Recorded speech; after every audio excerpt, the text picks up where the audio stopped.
नमस्कार, राष्ट्रभाषा समाचार बराक वार्ता में आप सबका हार्दिक स्वागत है। मैं हूं संजीव सिंह। आइए नजर डालते हैं आज के प्रमुख सुर्खियों पर। श्रीभूमि जिले के पथारखंडी के विधायक कृष्णेंदु पाल के खिलाफ गणमाध्यम में अशालीन मंतव्य के चलते पथारखंडी युवा मोर्चा ने थाने में दर्ज किया गया आरोपी युवक के खिलाफ एफआईआर।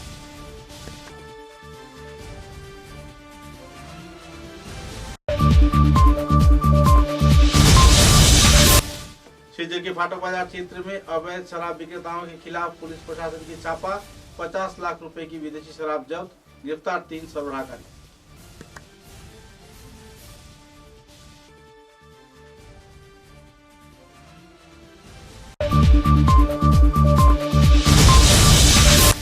श्रीभूमि जिले के दक्षिण करीमगंज समष्टि के नीलाम बाजार क्षेत्र में जैनालुद्दीन नाम के एक व्यक्ति ने अपनी पत्नी सफिया बेगम को तेज धार वाले हथियार से किया हत्या।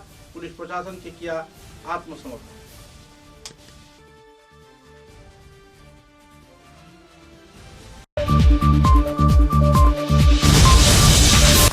आने वाले 1 मार्च को सिलचर शहर के 25 संगठन के उद्योग से आयोजित होगी होली मिलन उत्सव। सिलचर के नमाज में सुबह 10 बजे से शुरू होगी कार्यक्रम।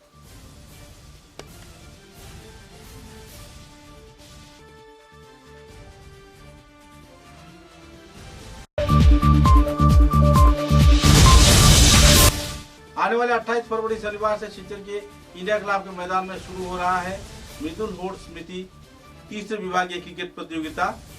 विजयी दल को 20,000 व रनर्स अप दल को मिलेगी 15,000 रुपए की आर्थिक अनुदान। 64 दल ले रहा है भाग। नजर डालते हैं आज के विस्तारित समाचारों पर। श्रीभूमि जिले के पथारखंडी विधानसभा केंद्र के मंत्री कृष्णेंदु पाल के खिलाफ समाज माध्यम में कुछ गैर जिम्मेदाराना अशालीन मंतव्य प्रकाशित किए जाने के आरोप में पथारखंडी युवा मोर्चा के कार्यकर्ताओं ने एक व्यक्ति के खिलाफ अपना एफआईआर दायर किया है। इस दिन युवा मोर्चा के कार्यकर्ताओं ने एक एफआईआर पथारखंडी थाने में आधिकारिक के हाथों सौंपा। सूत्र के अनुसार आरोपी को जल्द से जल्द गिरफ्तार किए जाने का मांग रखा गया है। युवा मोर्चा के सभापति शंकर देवनाथ ने कहा कि मंत्री कृष्णेंदु पाल के कानीसार स्थित बास भवन में पथारखंडी क्षेत्र में जाने के दौरान राष्ट्रीय राजमार्ग में एक सड़क दुर्घटना के चलते हल्के तरीके से उनकी जान बच गई। विभिन्न प्रचार माध्यम तथा वैद्युतिक माध्यम में मुद्दे को लेकर इस हादसे की जानकारी प्रसारित किए जाने के बाद कई संप्रदाय के कुछ लोग इस संदर्भ में जल्द से जल्द अपनी कटु मंतव्य किए और लोगों में क्षोभ का स्थिति खड़ा हुआ। पथारखंडी के रूपकार कृष्णेंदु पाल के नाम के विपरीत कई गैर जिम्मेदाराना मंतव्य किए जाने पर लोगों में नाराजगी का माहौल देखने को मिली। इस संदर्भ में फेसबुक में कई अप्रीतिकर शब्द इस्तेमाल किए जाने पर युवा मोर्चा के कार्यकर्ताओं ने आरोपी व्यक्तियों के खिलाफ एफआईआर दर्ज किया और जल्द से जल्द उनकी गिरफ्तारी की मांग की।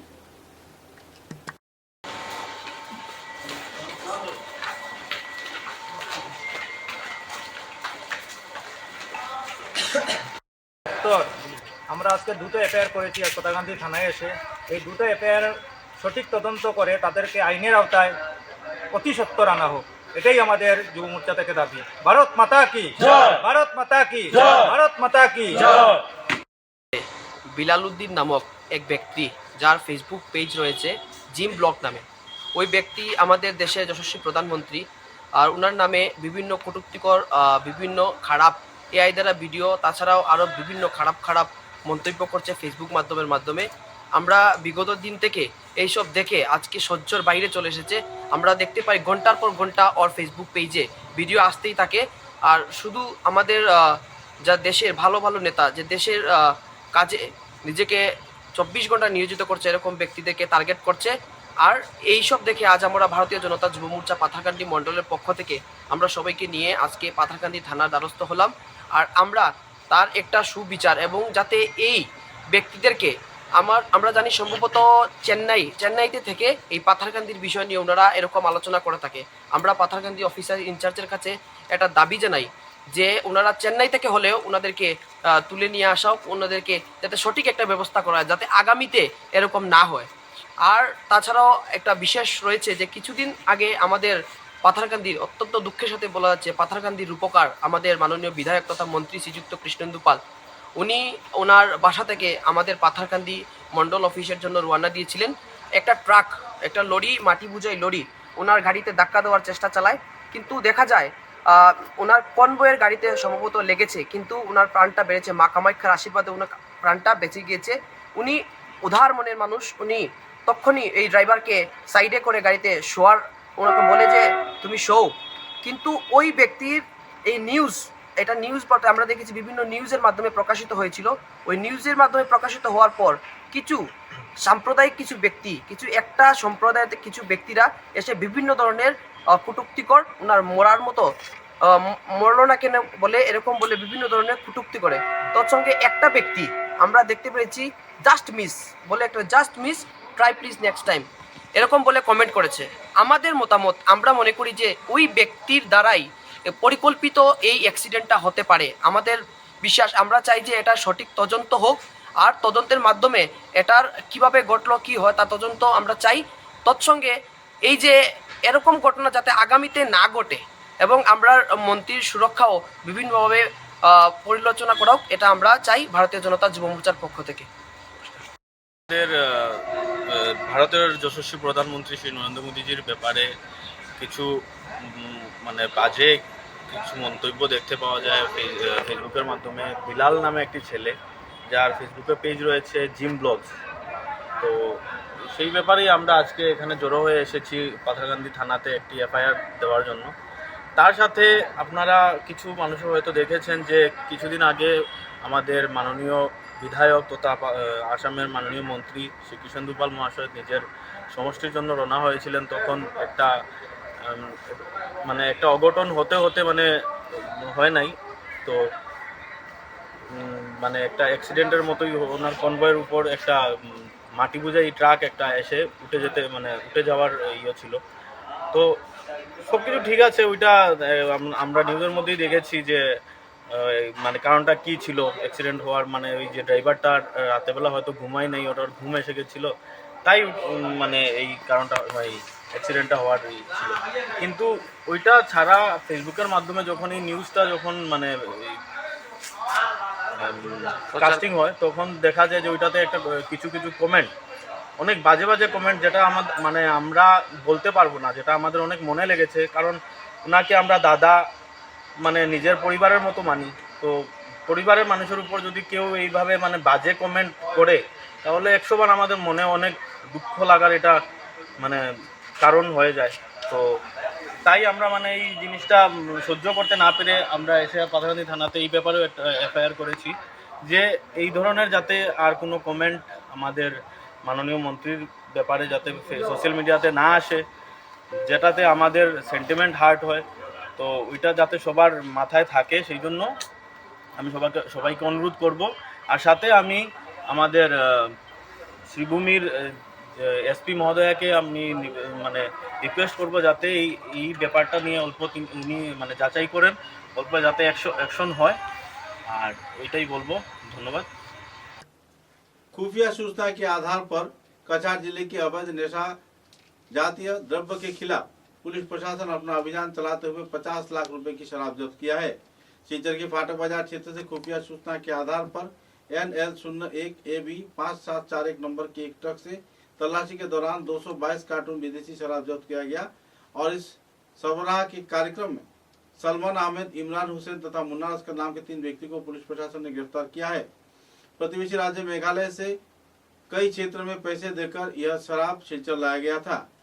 सूत्र के अनुसार पुलिस मामले की छानबीन कर रही है। पूरे सामान को पुलिस अपनी जिम्मेदारी में लिया है और पूरे मामले की छानबीन चल रही है।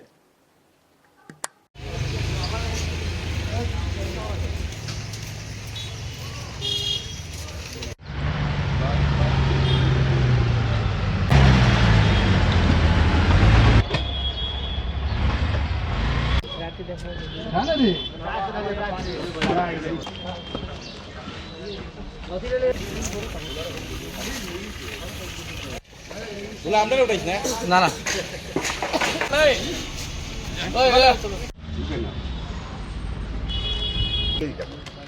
বেটিকো বাঙালি বা বাঙ্গে দি সব ব্যাগ খুলিব দিতে স্যার ব্যাগ খুলিব আরে একটা চলে যেতে লাগবে আগে সমাল করে বড় ये খুলো हां देखिए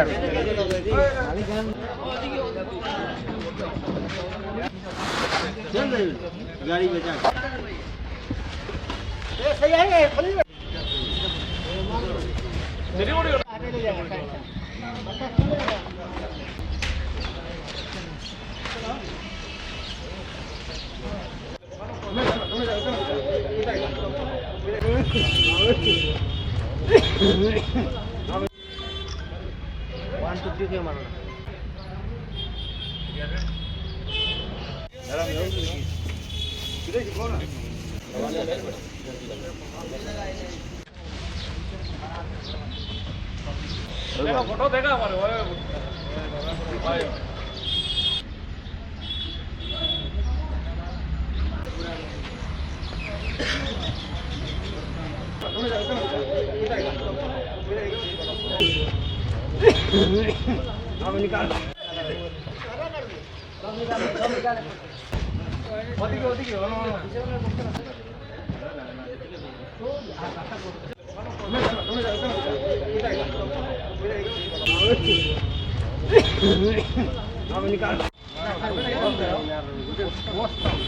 আমার আফসোস লাগে না জিনিসটা দেখলাম এটা জিনিস আছে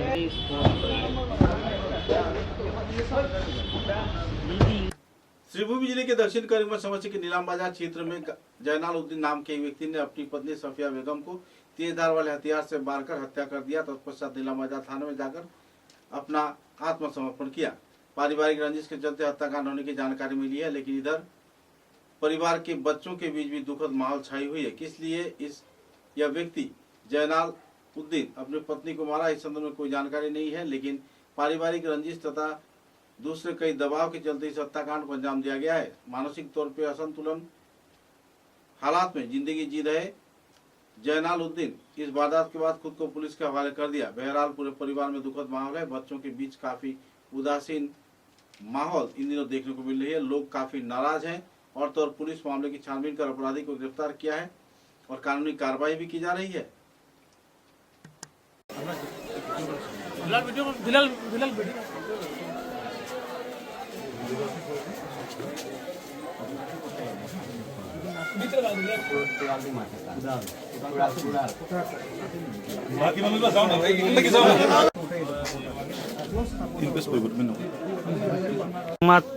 তোমার মার নাম কিতা? সফিয়া। কি তো হয়েছে ঘটনা, কিলা মারছো? আমার বার্থডে আমার লাদাই আমার মা ধরে দিল, আমার মারে গুলাব দি তিনজন মারজন। তুমি সব দেখছো নি? ও আমি দেখছি, আমি আসলাম। সে মারছে? আমার বাপে মারজন। মারছন? ও বাদে কিতা করছন? বাদে তান কুড়াল লই দৌড়াইয়া গেছ কুম্বা দি।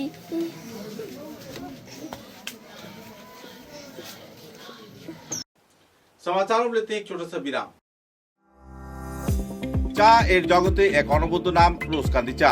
স্বাদে গন্ধে ভরপুর তরতাজা রোজকান্দি চা গ্রাহকদের জন্য নিয়ে এলো 1 কিলোগ্রাম, 500 গ্রাম, 200 গ্রাম, 100 গ্রাম, 50 গ্রাম, 25 গ্রামের রোজকান্দি চায়ের মন মাতানো প্যাকেট। এছাড়াও গ্রাহকদের জন্য রয়েছে রোজকান্দি ইয়েলো টি, রোজকান্দি অর্থোডক্স টি, রোজকান্দি হোয়াইট টি, রোজকান্দি গ্রিন টি। গ্রাহকদের চাহিদার প্রতি দৃষ্টি রেখে রোজকান্দি চা কম থেকে কম খরচে সকল স্তরের নাগরিকদের জন্য বাজারজাত করা হয়েছে বিভিন্ন সাইজের প্যাকেটে। Authorised dealer Rajesh trading, Premtala, Silchar. তাই তাজা চনমনে তরতাজা চায়ের স্বাদ নিতে হলে আজই কিনুন তরতাজা স্বাদে গন্ধে ভরপুর রোজকান্দি চা, তৃপ্তির আরেক नाम। समाचारों के अगले चरण में आने वाले 1 मार्च को सिलचर के नॉर्मल स्कूल प्रांगण में सुबह 10 बजे सिलचर शहर के 25 जाने माने संगठन कार्यकर्ताओं की मौजूदगी में होली मिलन उत्सव कार्यक्रम आयोजित किया जाएगा। भारतीय कला संस्कृति परंपरा को सामने रख इस दिन संगीत, नृत्य तथा कई और सांस्कृतिक कार्यक्रम आयोजित किए जाएंगे। इस संदर्भ में जानकारी देते हुए संगठन कार्यकर्ताओं ने विस्तारित तथ्य उजागर किए। साथ ही নর্মাল স্কুলের মাঠে, এই মাঠের বেছে নেওয়ার কারণটা হচ্ছে আপনারা সবাই জানেন নর্মাল স্কুলের চত্বরটা হচ্ছে একটা ঐতিহাসিক একটা চত্বর। সেই চত্বরে আমরা বসন্ত উৎসবটা পালন করি এবং আমরা আমাদের এই বসন্ত উৎসবটা মূলত একটা আমাদের অ্যানুয়াল ফেস্টিভ্যাল। আমাদের যতগুলো আমরা সংস্থা আছি আমরা প্রত্যেক বছর 4 দিন মতো করে আমরা কাজ করছি কেউ সামাজিক কাজ করছে, কেউ সাংস্কৃতিকভাবে কাজ করছে, কিন্তু এই উৎসব মূলত আমাদের সবাইকে একত্রিত করে একটা অ্যানুয়াল ফেস্টিভ্যাল করতে থাকে। এবং আমরা এই অনুষ্ঠানটা কিন্তু আমরা সীমিত রাখি আমাদের মধ্যে। তো এখানে সংস্থার বাইরের কোনো কেউ থাকে না। এটা আমাদের একটা বিশাল পরিবারের মতো আমরা হয়েছি, একসাথে আমরা দুদিন ধরে কাজ করছি। আমরা এই একটা পারিবারিক অনুষ্ঠানের মতো আমরা পালন করি এবং এই অনুষ্ঠান করার পিছনে আরেকটা কারণ হচ্ছে আমরা প্রতি বছরই অনুষ্ঠান করার পর একটা বুস্ট আপ পাই। সারা বছর আমরা যে কাজ করি এই অনুষ্ঠানের করার পর আমরা বুস্ট আপ পাই যে আমরা সবাই যে একসাথে আছি। এবং আপনারা দেখতে পাবেন বিগত 3 বছর থেকে কিন্তু কেউ আমাদের আছে না যে আজ এক বছর করলো তারপরে বছর কেউ নেই, কিন্তু আমরা প্রতি বছর কিন্তু সবাই মিলে একসাথে আমরা অনুষ্ঠানটা পালন করছি। আমরা গত 3 বছর থেকে এই বসন্ত উৎসব পালন করছি। আমরা অনেক অর্গানাইজেশন একসাথে এবং খুব হইহুল্লোড় করে আমরা এই বসন্ত উৎসব, এই রঙের উৎসবকে আমরা পালন করি। নাচ, গান, আবৃত্তি এবং প্রতিটি ভারতীয় ঐতিহ্য এবং পরম্পরাকে সাক্ষী রেখে আমরা এই বসন্ত উৎসব পালন করি সবাই খুব আনন্দের জন্য। এবং আমরা এটাই বিশ্বাস করি যে আমাদের এই উৎসব, আমাদের এই বসন্ত উৎসবে আমরা আমাদের ঐতিহ্য এবং পরম্পরাকে এবং আমাদের সংস্কৃতিকে বজায় রেখেই আমরা এই উৎসব পালন করব, এবছর করব এবং প্রতি বছর করব। আপনারা যারা আছেন সবাই আমাদের সাথে যোগ দিতে পারেন। দেখতে এটা অবাধ, প্রবেশ অবাধ। এই অনুষ্ঠানে সবাই এসে এই অনুষ্ঠান উপভোগ করতে পারেন। আমাদের 25টি অর্গানাইজেশনের যারা সদস্যরা যারা আছেন তারা এখানে আবৃত্তি, নাচ, গানের মাধ্যমে আমাদের বসন্তকে বরণ করে নেবেন। আমরা দেখতে পাই যে বিভিন্ন জায়গায় একটু অনেক বিশ্বাস করি যে আমাদের যে চিরাচরিত প্রথা, যেমন আমাদের কীর্তন, আমাদের এই যে দোল উৎসব এবং আরও যেসব উৎসবগুলো আছে, আমরা খুব চেষ্টা করছি সেটাকে ধরে রাখার জন্য। কারণ আগামী প্রজন্মকে যদি আমরা এইসব আমরা না ধরি এবং আগামী প্রজন্মকে যদি আমরা তুলে না ধরি, তো তারা বুঝতে পারবে না একটা সময় দোল উৎসব কী, কীর্তন কী, বা আরও যেসব আমরা অকেশনাল আছে আমাদের। তো সেই জায়গা থেকে আমরা যে এই যে 25 থেকে 30টা সংগঠন মিলে, অনেক সংগঠনের লোক এখানে এখনও আসেননি, তো যাই হোক যারা এসছেন, তো এতটা সংগঠন মিলে আপনারা পত্রপত্রিকার মাধ্যমে নিশ্চয়ই বুঝতে পারবেন, ইলেকট্রনিক মিডিয়ার মাধ্যমে আসলে বলে বুঝতে পারবেন, এত সুশৃঙ্খলভাবে সুন্দরভাবে এটা পরিবারের ভিতরে আমরা যেরকম এটা সাজিয়ে করি, ঠিক ওইভাবেই ওদেরই বাচ্চারা, আমার বাচ্চারা গান গাইছে, আমার বাচ্চারা নাচছে, আমার বাচ্চারা আবির খেলছে। এই যে একটা আমাদের যে সাংস্কৃতিক মেলবন্ধন, ওরাও বুঝতে পারছে আমরা কোথায় যাচ্ছি। এবং দুপুরবেলা আমরা এখানে খাওয়ারও একটা বন্দোবস্ত করি আমরা, পারিবারিক যেহেতু আমরা কোথায় গিয়ে খাবো, তো সেটা নিয়েই আমরা একটা খিচুড়ি প্রসাদ আমরা এখানে দিই এবং এখানে রাধাকৃষ্ণের মূর্তিও থাকে। আমরা পুজো অর্চনা করে কিন্তু আমরা এই উৎসবকে আমরা শুভ সূচনা করি। হ্যাঁ, ঠাকুরের চরণে প্রথম আমরা প্রদীপ দিই, প্রদীপ জ্বালাই এবং আবির দিই, তারপরেই কিন্তু আমাদের সারাদিন ব্যাপী এই অনুষ্ঠান ছিল। হোলির যে পরম্পরা গান, আমরা যে পুরোনো গানগুলো আছে, এই গানগুলো মঞ্চে আমরা বিভিন্ন শিল্পীর মাধ্যমে আমরা আমন্ত্রণ জানাই। ওরা আসে নিঃস্বার্থভাবে এখানে অনুষ্ঠান উপভোগ করে এবং গান দিয়ে আমাদেরকে খুব সুন্দরভাবে সাজিয়ে তুলে এই অনুষ্ঠানটাকে। এবং আমরা অনেককেই আমন্ত্রণ জানাই যে এই অনুষ্ঠানে অংশগ্রহণ করার জন্য।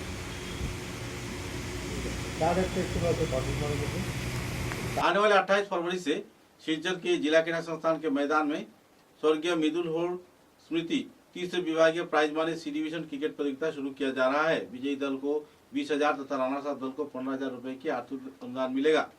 पुरस्कार के साथ साथ इस प्रतियोगिता में कुल 64 दल भाग ले रहा है। मुद्दे को लेकर खिलाड़ियों में काफी उत्साह के माहौल है। एक पत्रकार सम्मेलन के जरिए सिलचर के जिला क्रीड़ा संस्थान में स्वर्गीय मृदुल होड़ के भाई बाबुल होड़ ने विस्तारित तथ्य उजागर किया। तुलसीदास बनी कॉन्फ्रेंस हॉल में आयोजित पत्रकार सम्मेलन में डीएसए के कार्यकर्ता, सभापति शिवव्रत दत्त तथा दूसरे हस्तीगण भी मौजूद थे। गौरतलब है कि इस प्रतियोगिता के लेकर लोगों में खुशी की माहौल बनी हुई है और तो और दूसरी बार मृदुल होड़ ट्रॉफी स्मृति प्राइज मानी सी डिवीजन नॉकआउट क्रिकेट प्रतियोगिता आयोजित किए जाने पर लोगों के बीच काफी खुशी की माहौल है।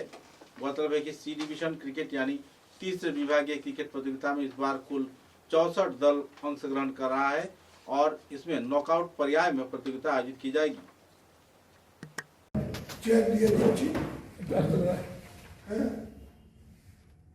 আশা করি জেলা ক্রীড়া সংস্থা আমাকে এই সুযোগ দেওয়ার জন্য আমি অত্যন্ত আনন্দিত এবং আমার পরিবারের পক্ষ থেকে জেলা ক্রীড়া সংস্থা সহ ক্রিকেট বিভাগকে আমি ধন্যবাদ এবং কৃতজ্ঞতা জানাচ্ছি।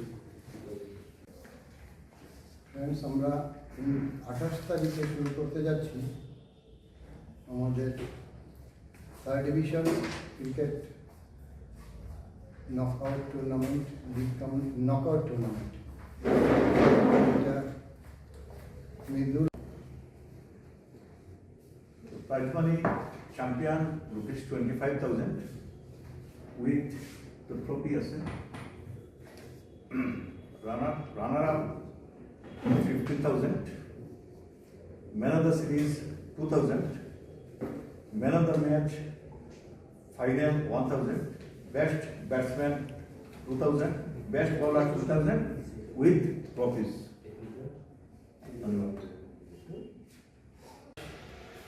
ফেব্রুয়ারি থেকে শুরু করতে যাচ্ছি এই second Midul Ghosh Memorial prize money artificial cricket tournament. এই টুর্নামেন্টটি শুরু হবে ইন্ডিয়া ক্লাব গ্রাউন্ডে। তারপরে পর্যায়ক্রমে আমরা যখনই আমাদের ডিএসএ গ্রাউন্ড খালি পাবো তখন আমরা ডিএসএ গ্রাউন্ডে করবো, বা ফাইনাল অ্যান্ড সেমিফাইনাল ম্যাচটা আমরা ডিএসএ গ্রাউন্ডেই করবো। এই ম্যাচটি হবে নকআউট বেসিস খেলা, নকআউট বেসিস 20 ওভারের খেলা, এবং যদি কোনো কারণবশত খেলা না হয় তাহলে টসের মাধ্যমে এই খেলার মীমাংসা হবে। এবং যদি কোনো বৃষ্টি বা কিছু ধরনের ম্যাচ রিশিডিউল হয় তাহলে মিনিমাম 5 ওভারের খেলা হতে হবে। বোথ সাইড যদি 5 ওভারের ব্যাটিং করে তাহলে এই খেলাটাই আমরা অ্যাপ্রুভাল দেবো। তো মিনিমাম 5 ওভারের খেলা হলে হবে, না হলে ম্যাচ অ্যামেন্ডমেন্ট বা আম্পায়ার যে এখানে সিদ্ধান্ত নেবে। বাট খেলার রেজাল্ট প্রত্যেক ম্যাচই আমরা বার করবো, যেহেতু এটা নকআউট টুর্নামেন্ট, তো স্পিন অফ পয়েন্ট হবে তার নির্ধারণ করার জন্য। আর এই বছর সেকেন্ড বাবুদা আপনাদের স্পন্সর করছেন মিদুল ঘোষ। উনি গত বছর 50,000 টাকা দিয়েছিলেন এই টুর্নামেন্ট করার জন্য। এই বছর উনি 50,000 টাকা দিচ্ছেন। তার জন্য আমরা ডিএসএর পক্ষ থেকে ওনাকে এবং ওনার পরিবারকে আমরা অশেষ ধন্যবাদ দিতে চাই। দাস এবং এই ট্রফির স্পন্সর বাবুল ঘোষ মহাশয়, উপস্থিত সাংবাদিক ভাইরা, আমরা 3rd ডিভিশন টুর্নামেন্টটা অত্যন্ত গুরুত্বপূর্ণ। এখানে কতটা টিম হয়েছে নিরা? 64টা টিম। বুঝতে পারছেন, প্রায় 1000-এর মতো ক্রিকেটার এই টুর্নামেন্টে পার্টিসিপেট করবে।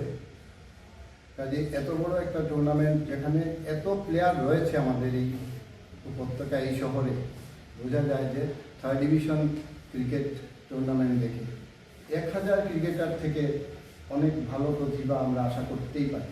কারণ এখানে অনেক জুনিয়র প্লেয়াররা, একদম বাডিং ক্রিকেটাররা পার্টিসিপেট করবে।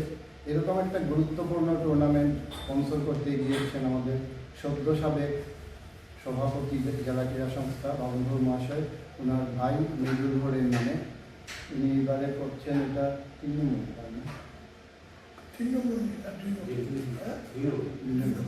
এটা 2য় সংস্করণ। আমি আশা করব আগামী দিনেও উনি ওনার সাহায্যের হাত বাড়িয়ে দেবেন জেলা ক্রীড়া সংস্থার এই টুর্নামেন্ট আয়োজনে। আমরা বিস্তারিতভাবে আলোচনা করবে আমাদের ক্রিকেট সচিব নিরঞ্জন দাস। আমি এখানে এসেছি, আমাদের ক্রিকেট সম্পাদক আমাকে জানিয়েছে যে আজকে মৃদুল, আমার ছোট ভাই, তার নামে যে 3rd ডিভিশন ক্রিকেট টুর্নামেন্টটা হচ্ছে সেটা তাই সবাইকে আজকে এই সুযোগে আমি শুভেচ্ছা জানাচ্ছি। আমার সাংবাদিক বন্ধু, আমার চিত্র সাংবাদিক বন্ধুদেরকে, অন্যান্যদেরকে, ইলেকট্রনিক মিডিয়ার বন্ধুদেরকে। আমার ছোট ভাই মৃদুল ফুটবল প্লেয়ারও ছিল, ক্রিকেট প্লেয়ারও ছিল, হকি খেলতো, এবং মৃদুল ফুটবল টুর্নামেন্ট আমরা অনেক দিন থেকেই প্রথমে তারা ক্লাবে করেছিল, পরবর্তীকালে সেটা ডিএসএল আন্ডারে চালু হয়েছে অনেক দিন ধরে। মিডুলোর 1973 সালের 2 জুলাই জার্মানিতে, যেখানে বর্তমান সেন্ট্রাল স্কুল আছে, সেই জায়গাতে জলে ডুবে মারা গেছে। আমি ছিলাম না তখন কলকাতা। যাই হোক, আমরা পরবর্তীকালে এসে তারাপুর ক্লাবের উদ্যোগে এই ফুটবল টুর্নামেন্টটা আমরা শুরু করেছি। প্রথমে আমরা আসাম রাইফেল গ্রাউন্ড ছিল জালুপাড়াতে, তার পরবর্তীকালে টিএসএতে নিয়ে এসছি। গত বছর আমাকে নিরঞ্জন দাস ফোনে অফার দিয়েছে, আমাকে ব্যক্তিগতভাবে অনুরোধ করেছে যে 3rd ডিভিশন ক্রিকেটের স্পন্সর আমাদের যারা ছিল এবার আসে নাই, আপনি যদি আপনার ভাইয়ের নামে দিতে চান তাহলে দিতে পারেন। আমি সাদরে ওনার আমন্ত্রণ এবং অনুরোধ সাড়া দিয়েছি, কারণ মৃদুলোর ক্রিকেটও ভালো খেলোয়াড় ছিল। এবং আজকে যেটা আপনারা T20 বলছেন, সেটা তখন স্কুল টুর্নামেন্টে, আমার মনে আছে স্কুল টুর্নামেন্টে তারা সেটা খেলতো 15 ওভারে খেলা। এবং একটা ম্যাচে আমার এখনো মনে আছে, নরসি স্কুলের বিপক্ষে ফাইনাল, হিরুগু আমাদের নাই, প্রয়াত আমাদের ডিস্ট্রিক্টের প্লেয়ার, হিরুগুর বল সে দাপটে ছক্কা 3টা না 4টা ইন্ডিয়া ক্লাব মাঠে খেলা হয়েছে। এবং বল গিয়ে বিদ্যাপীঠের হয়ে খেলেছে এবং বল গিয়ে পড়েছিল না কমিশনার বাংলোতে। আমাদের মাঠের পরে কমিশনার বাংলো ছিল, আর একটা বল গিয়ে একদম দিকে হারাই গেছে। সুতরাং এই তখন T20 তখনই আমরা দেখতে পেয়েছি। আজকে যেটা T20 বলছে, সেই সময় 1970-71 সালে আমরা T20 দেখেছি। পরবর্তীকালে আমার মনে আছে নিরঞ্জন পাল ইনস্টিটিউটের গেম টিচার প্রফুল্লনাথ প্রয়াত, ওকে পরবর্তীকালে নিয়ে গেছে বিদ্যাপীঠ স্কুল থেকে, এবং সে বছরেই নিরঞ্জন পালকে চ্যাম্পিয়ন করেছিল এবং সে বছরেই মেট্রিক পরীক্ষা সে পাস করেছিল, কিন্তু তার আগেই সে মারা গেছে। 2 জুলাই রেজাল্ট বেরিয়েছিল আগস্টে। যাই হোক, খুব 17 বছরেই তার অকাল মৃত্যু হয়েছে। তার স্মৃতিতেই আমরা দীর্ঘদিনভাবে করেছি। আমাদের তৎকালীন জেলা ক্রীড়া সংস্থার পরিচালনা কমিটি মৃদুলোরের স্মৃতিতে একটা গেট আমাদেরকে বানাতে দিয়েছিল, যেটা দীর্ঘদিন আমরা বানাতে পারিনি। প্রয়াত মণি কর্মকার আমাকে চিঠি দিয়েছিল, উনি যখন সম্পাদক, যে গেটটা আমরা ডিস্ট্রিক্ট লাইব্রেরি বানাবার জন্য। কিন্তু সেই সময় ডিস্ট্রিক্ট লাইব্রেরিতে ওইদিকে বাস স্ট্যান্ড ছিল। আমরা দেখেছি প্রায় দিনেই আমাদের যে টেম্পোরারি গেট, লোহার গেট, কেউ না কেউ গাড়ি ধাক্কা लेके भगे जाए। আমরা তখন ইতস্তত করছিলাম। बोड़खड़ा क्षेत्र में सड़क हादसे में एक महिला की मौत हो गई। सूत्र के अनुसार 2 बाइक आ रही तीव्र गति से बोड़खड़ा क्षेत्र में राजमार्ग पर यातायात कर रहे थे, तो इसी दौरान महिला को गलत दिशा से आकर टक्कर मारने पर घटनास्थल पर ही महिला बुरी तरह घायल हुई और ज्यादा से ज्यादा खून निकल जाने पर महिला की घटनास्थल पर ही मौत हो गई। बहरहाल मुद्दे को लेकर लोगों में नाराजगी का माहौल छाई हुई है। पुलिस प्रशासन वाहन सहित दोनों चालकों को अपनी हिरासत में लिया है और इलाज के लिए अस्पताल में भर्ती करवाया है। इधर मारे गए महिला के परिवार सदस्यों के बीच मातम का माहौल बनी हुई है। राष्ट्रीय राजमार्ग पर तीव्र गति से वाहन लाए जाने के चलते अक्सर ऐसी दुर्घटना की वारदात हो रही है। বাইক লইয়া আইয়া একজন মহিলা তাই স্পট ডেট মারা গেছেন, তাই ওখানে বুঝছেন নি, ওখানে ডাইরেক্ট তারা বাইক দিয়ে মারিয়া মারা গেছেন। ওখানে তাই হাসপাতাল নেওয়া হয়েছে, ওখান শিলচার, তাই ওখান থেকে শিলচার প্রেরণ করা হয়েছে। মহিলাদের নাম হইল ছায়ারানী চন্দ। আর বাইক যে আইছিল সোননাথপুর থেকে আইছে, 80 থেকে 90 কিলোমিটার স্পিড দিব বাইকের। তো নাম জানি মানে তারা ধর্ম হইল মানে মুসলিম ধর্মের মানুষ, ঠিক আছে। আর বাইকের মানে খুব স্পিড 80 থেকে 90 কিলোমিটার স্পিড দিব বাইক। এরকম স্পিডে বাইক চালাইয়া প্রায় সময় এই রাস্তা দিকে যাওয়া আসা হয়। আমরা যদি প্রতিবাদ করি তারা উঠিয়া জিকায় তোমার বাবার রাস্তা নেই। এটা হেমন্ত বিশ্ব শর্মার সরকার কাছে আমি জানাইতে আসি। 4:15 হয়েছে এই ঘটনাটা। আমার নাম রাজারাম দাস। এটা এইখানে আমার ঘর, এটার সামনেই আমার ঘর, পাশেই আমার ঘর। মারা গেছেন তার পরিবারে বর্তমানে কে আছে? তাইনের পরিবারে তাইনের জামাই আছে, তাইনের 2টা ছেলে আছে, তাইনের ছেলের বউ আছে। জামাইর নাম কিটা? জামাইর নাম গৌরাঙ্গ চন্দ্র। डेड बॉडी सिलचर में लगभग 22 साल पहले मुन्ना मजूमदार हत्याकांड के मामले की ऐतिहासिक राय 25 फरवरी को प्रदान किया गया।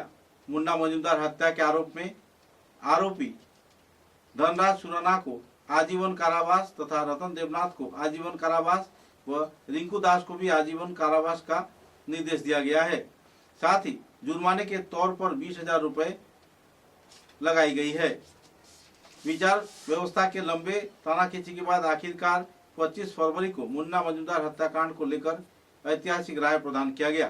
सूत्र के अनुसार मुन्ना मजूमदार हत्याकांड को लेकर 22 साल पहले सिलचर शहर में अफरा तफरी का माहौल था, लूटपाट का माहौल था, सांप्रदायिकतापूर्ण माहौल था। लेकिन आज 22 साल बाद मामले की सुनवाई होने पर कुछ लोगों में जहां राहत की माहौल है, तो वहीं दूसरी ओर सजा प्राप्त परिवार सदस्यों का कहना है कि वे लोग हाईकोर्ट में भी अपना अपील करेंगे और पूरे मामले की सही जांच तथा सही जजमेंट किए जाने के लिए भी अपील करेंगे। समाचारों के अंत में बराक वार्ता की सुर्खियां एक बार फिर। श्रीभूमि जिले के पथारखंडी के विधायक कृष्णेंदु पाल के खिलाफ गणमाध्यम में अशालीन मंतव्यों के चलते पथारखंडी युवा मोर्चा ने थाने में दर्ज किया गया आरोपियों के खिलाफ FIR।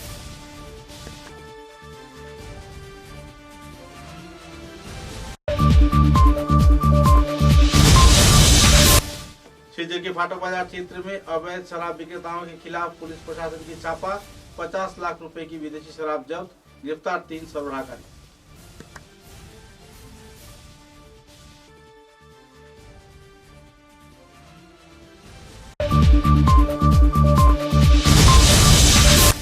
श्रीभूमि जिले के दक्षिण करीमगंज समष्टि के नीलाम बाजार क्षेत्र में जैनालुद्दीन नाम के एक व्यक्ति ने अपनी पत्नी सफिया बेगम को तेज धार वाले हथियार से किया हत्या। पुलिस प्रशासन के किया आत्मसमर्पण।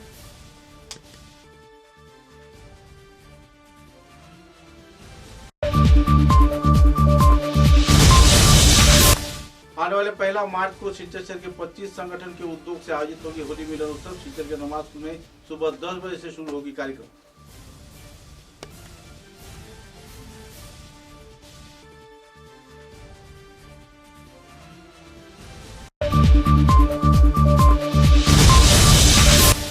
आने वाले 28 फरवरी शनिवार से सिलचर के इंडिया क्लब के मैदान में शुरू हो रहा है मिथुन होड़ स्मृति तीसरे विभागीय क्रिकेट प्रतियोगिता।